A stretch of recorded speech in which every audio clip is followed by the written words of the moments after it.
मित्रों, राजनीति विज्ञान के विद्यार्थियों, देतांत के सेकंड वीडियो में आप सभी का स्वागत है। मित्रों, 1962 के क्यूबा संकट के बाद संयुक्त राज्य अमेरिका और सोवियत संघ के व्यवहार में आए हुए परिवर्तन अर्थात उनके मध्य तनावों की जो शिथिलता दिखाई दी, जो तनाव शिथिल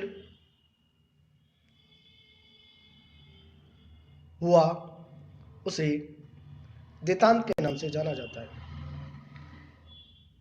विद्यार्थियों, पिछली वीडियो में मैंने देतांत क्या है, देतांत के संबंध में मैंने विभिन्न परिभाषाओं का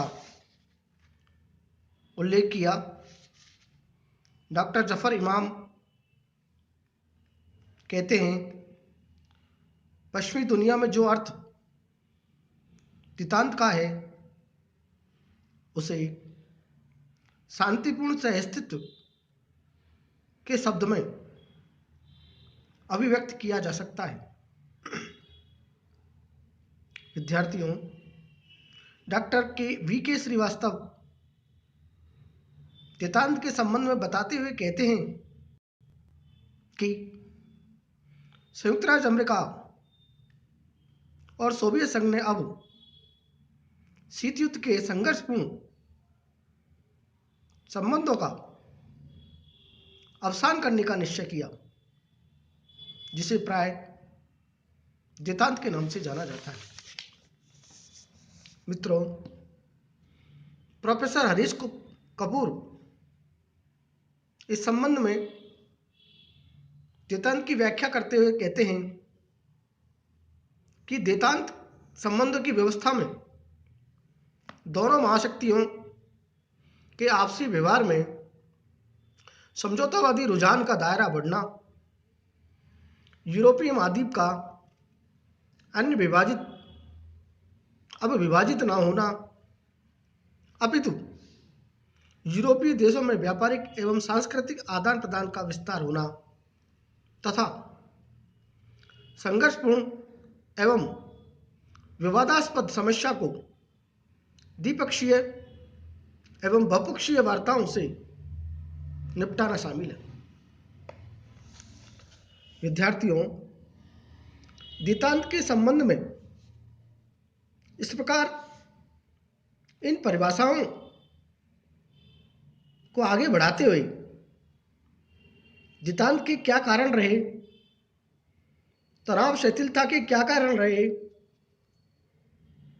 इसके संबंध में हमने चर्चा की और इसी चर्चा को आगे बढ़ाते हुए बताते हैं कि आर्थिक विकास, क्यूबा मिसाइल संकट ने दोनों महाशक्तियों को यह बता दिया कि वे परस्पर उलझकर अपनी अर्थव्यवस्थाओं का पतन कर रहे हैं। मित्रों, सोवियत संघ ने इस बात को समझते हुए अपनी आर्थिक विकास की आवश्यकताओं को पूरा करने के लिए शांतिपूर्ण सहअस्तित्व पर जोर दिया। इसी प्रकार कच्चे माल की आवश्यकता, अमेरिका ने यह महसूस किया कि उसके उद्योगों के लिए कच्चा माल सोवियत संघ से ही प्राप्त किया जा सकता है और उसकी अर्थव्यवस्था का विकास कच्चे माल पर ही निर्भर है। सोवियत संघ से व्यापारिक संबंध बढ़ाने से ही कच्चा माल प्राप्त किया जा सकता है और इसका लाभ उठाया जा सकता है।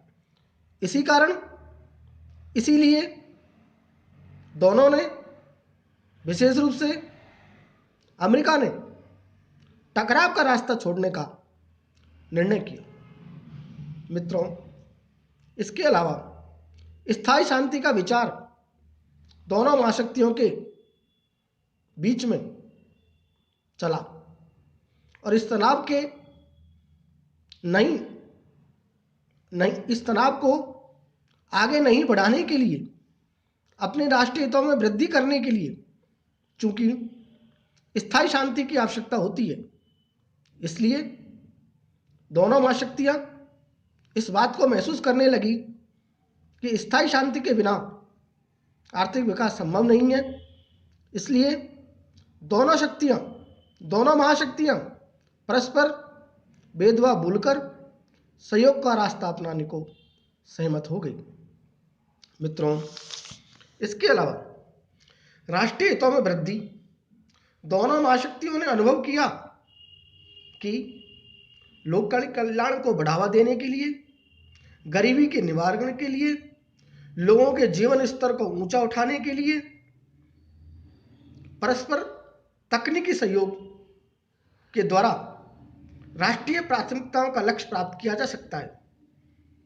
इसलिए तनाव या युद्ध किसी व्यवस्था में राष्ट्रीय हितों का संवर्धन नहीं कर सकते हैं। इसे तो शांति के वातावरण में ही विकसित किया जा सकता है। यही कारण रहा, यही बात रही कि तनाव शैथिल्य को बल मिला, दितांत की दिशा को आगे बढ़ने में मदद मिली। मित्रों, इसके अलावा इसका जो कारण है वो ये है कि वास्तविक युद्ध या गर्म युद्ध का भय शीत युद्ध के विपरीत वास्तविक धरातल पर युद्ध की संभावनाएं रूप लेने लगी और इसी वजह से दोनों महाशक्तियों को शांतिपूर्ण सहस्तित्व की नीति अपनाने के लिए बाध्य होना पड़ा। मित्रों, साम्यवादी गुट का ढीलापन चीन तथा सोवियत संघ ने भी परस्पर मतभेद पैदा हो गए और सोवियत संघ ने महसूस किया कि चीन का मुकाबला करने के लिए पश्चिमी राष्ट्रों से मित्रता करना जरूरी है और इसलिए सोवियत संघ ने अमेरिका विरोधी रुख छोड़ दिया और सौहार्दपूर्ण वातावरण का व्यवहार करने में लग गया। विद्यार्थियों, इसके अलावा नाम की जो भूमिका है, गुटनिरपेक्ष आंदोलन की जो भूमिका है, उस भूमिका ने भी दोनों देशों के मध्य तनाव को कम करने में मदद प्रदान की। चूंकि गुटनिरपेक्ष देशों ने दोनों देशों को शीत युद्ध से बाहर निकालने के लिए प्रेरित किया और दोनों महाशक्तियों के साथ शामिल देश एक एक करके गुटनिरपेक्ष आंदोलन के सदस्य बनने लग गए। इससे दोनों गुटों को विश्व राजनीति में अपनी पकड़ ढीली नजर होने लगी। इससे वे पुनः रास्ता छोड़कर यथार्थ दुनिया में कदम रखने को तैयार हो गए और उन्होंने गुटनिरपेक्ष देशों की भूमिका की प्रशंसा करना प्रारंभ कर दी और इससे दोनों महाशक्तियों के मध्य तनाव कम होने लगा और दितांत को बल मिला। मित्रों, इसके अलावा जो एक कारण है वह है बहुकेंद्रवाद का जन्म, यानी कि अनेक शक्तियों के केंद्र की उपस्थिति। दो महाशक्तियों के अलावा अन्य महाशक्तियों के केंद्र भी अब उभरकर सामने आने लगे। 1963 के बाद ब्रिटेन, फ्रांस और चीन परमाणु शक्ति संपन्न राष्ट्र बन गए। जापान, जर्मनी, भारत जैसी शक्तियां भी आर्थिक और राजनीतिक शक्ति के केंद्र में दिखाई देने लगी।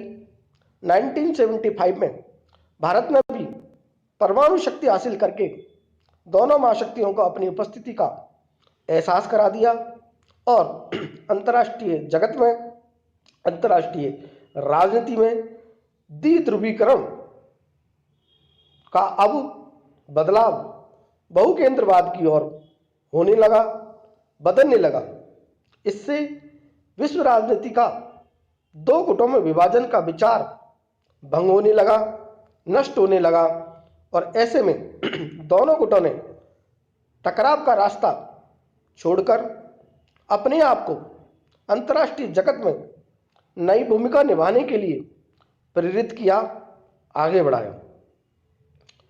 मित्रों, इस प्रकार दोनों महाशक्तियों के मध्य व्याप्त शीत युद्ध धीरे धीरे तनाव शैथिल्य अथवा दितांत की दिशा में मुड़ने लगा और नए अंतर्राष्ट्रीय संबंधों का व्यापार तैयार होने लगा, जिससे भय के बजाय शांति और सौहार्द का स्थान सर्वोपरि दिखाई दिया। विद्यार्थियों, इस तनाव शैथिल्य के क्या क्या प्रयास हुए, इन प्रयासों की यदि हम चर्चा करें, इस दितांत को आगे बढ़ाने के लिए क्या क्या जरूरी कदम उठाए गए, उन कदमों की यदि हम वर्णन करें तो सबसे पहले 25 जुलाई 1963 को दोनों देशों ने परमाणु परीक्षण प्रतिबंध संधि की और इससे दितांत को बल मिला, बढ़ावा मिला। विद्यार्थियों, इसके अलावा 1963 में ही दोनों महाशक्तियों ने आकस्मिक दुर्घटना में छिड़ने वाले युद्ध में निपटने के लिए हॉटलाइन समझौता किया और दोनों देशों में तनावों को कम करने के लिए ग्लासगो शिखर सम्मेलन जून 1967 में आयोजित हुआ और इससे दोनों देशों ने वियतनाम तथा मध्य पूर्व पर विचारों का आदान प्रदान किया। विद्यार्थियों, इसके अलावा 1968 में 1968 में सोवियत संघ, अमेरिका और ब्रिटेन ने मिलकर परमाणु अप्रसार संधि पर भी हस्ताक्षर किए और इससे देतांत को आगे बढ़ने में मदद मिली। इसके अलावा 1970 में मॉस्को बॉन समझौता हुआ।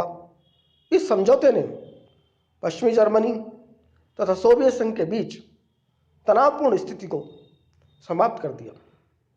इसके अलावा विद्यार्थियों, 1971 में अमेरिका, फ्रांस, ब्रिटेन तथा सोवियत संघ के बीच पश्चिमी बर्लिन के बारे में एक महत्वपूर्ण समझौता हुआ, जिसके अनुसार पूर्वी व पश्चिमी बर्लिन की जनता को आपसी आदान प्रदान की स्वतंत्रता प्रदान की गई।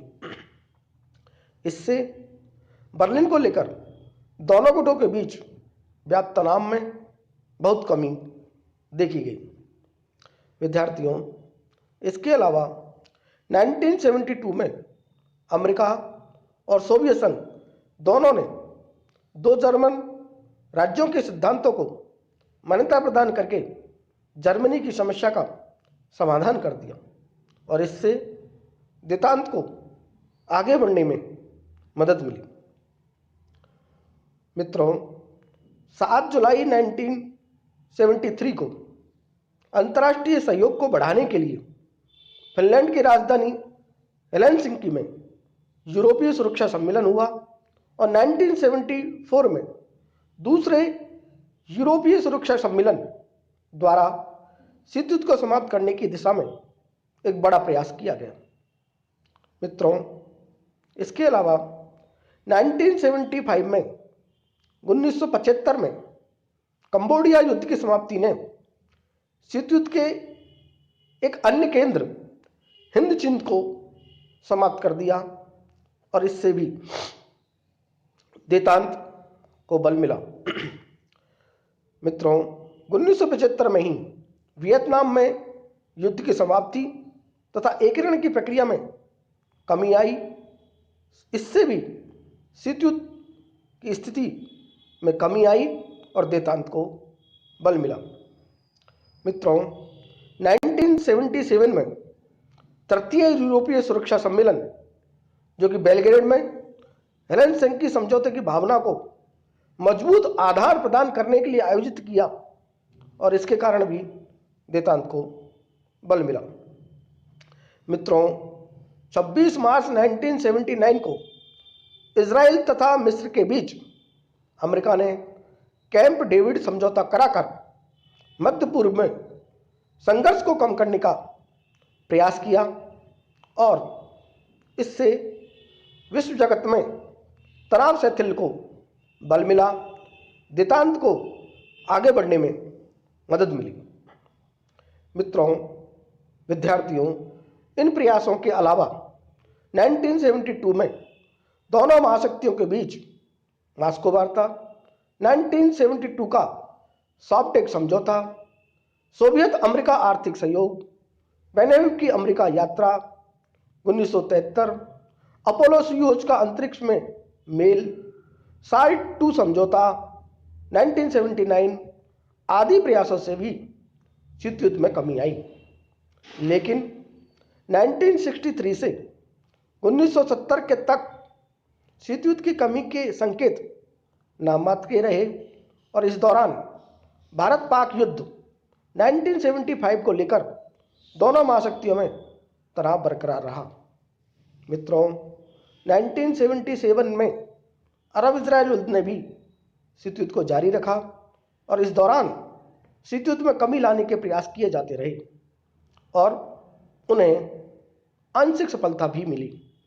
इसलिए इस देतांत को निष्क्रिय काल कहा जाता है। इसकी वास्तविक प्रगति 1977 में शुरू हुई और 1979 का तक यह चरम सीमा पर पहुंच गया। इस समय को देतांत का सक्रिय काल कहा जाता है। इस समय देतांत ने अंतर्राष्ट्रीय संबंधों को बहुत प्रभावित किया और पुराने शीतकालीन संबंध समाप्त होते नजर आए।